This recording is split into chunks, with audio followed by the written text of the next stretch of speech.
उससे बड़ा कोई राष्ट्र रक्षक पैदा नहीं हुआ। आज कहते हैं हम विश्व गुरु हो गए, कोई कहता है कि भाई हम तो विश्व विजयी हो गए, लेकिन हम कहते हैं भगवान कृष्ण के बाद कोई भी भारत की धरती पे न विश्व विजयी हुआ और न कोई विश्व गुरु हो पाया।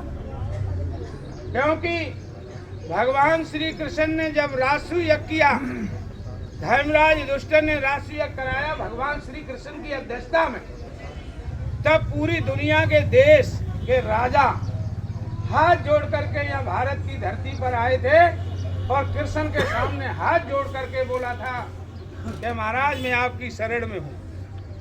तो जिस राजा की शरण में दुनिया के राजा इकट्ठे हो जाते हैं, उस राजा को क्या माना जाएगा?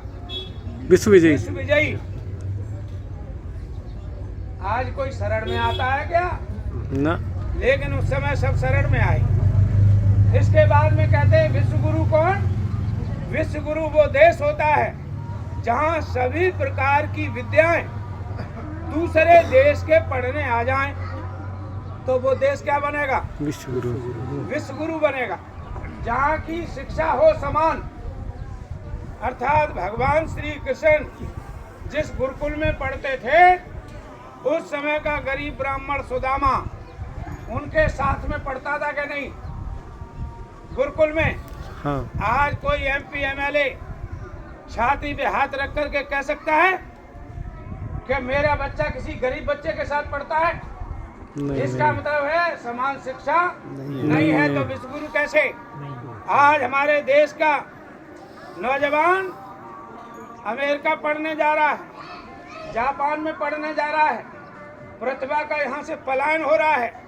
अगर हम विश्व गुरु होते तो हमारा बच्चा विदेश पढ़ने क्यों जाता? विदेश के ही बच्चे हमारे देश में पढ़ने आते।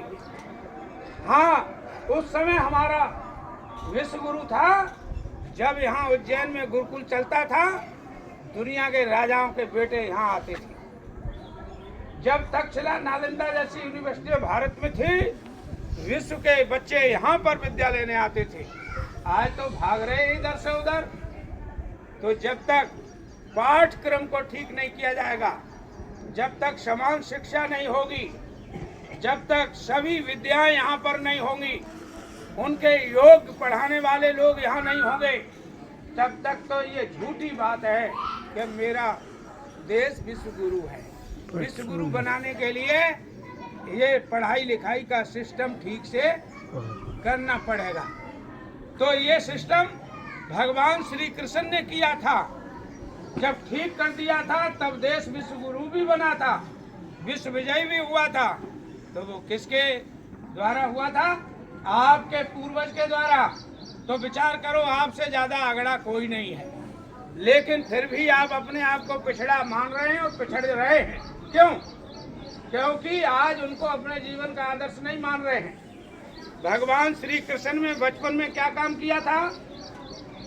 तो कहते हैं गाय चराते थे। क्या करते थे? गाय चरा। और हम क्या चराने लगे? भैंस। जो भैंस का कहीं भी वर्णन नहीं आता। जब भी कन्यादान लिया जाता, विवाह होता, उस विवाह में गौदान तो आज तक हम सुनते हैं, लेकिन भैंस दान कभी सुना? भगवान श्री कृष्ण के घर में अकेले कितनी गाय थी? तो हमारा इतिहास कहता है 9 लाख गाय उनके घर में थी। आज पूरे प्रदेश में 9 लाख गाय नहीं होगी। और गौ सेवक प्रचारित हो रहे हैं कि हमसे बड़ा गौ का कोई सेवक नहीं। और गाय की दिशा देख रहे हो कैसी है? गाय आज मारी मारी घूम रही है। गौशालाओं के आसपास बाउंड्री के नाम से खाई खुदी हुई है।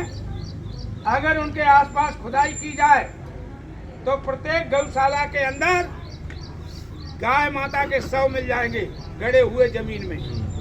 ये गौ सेवा हो रही है। जबकि भगवान श्री कृष्ण ने कितनी गाय की सेवा की। खाते क्या थे? माखन और मिश्री। माखन क्या होता है जानते हो? खाए वो दूर मेरे जानते ही ना है माखन का है। तुम बताओ माखन का है? वो तो दही है, अलग बात है। वो तो दही हो गया, दही से निकला हुआ जो वो तो नैनी है। हम्म, देखिए, दही से जो निकलता है वो तो नैनी है, उसको मक्खन नहीं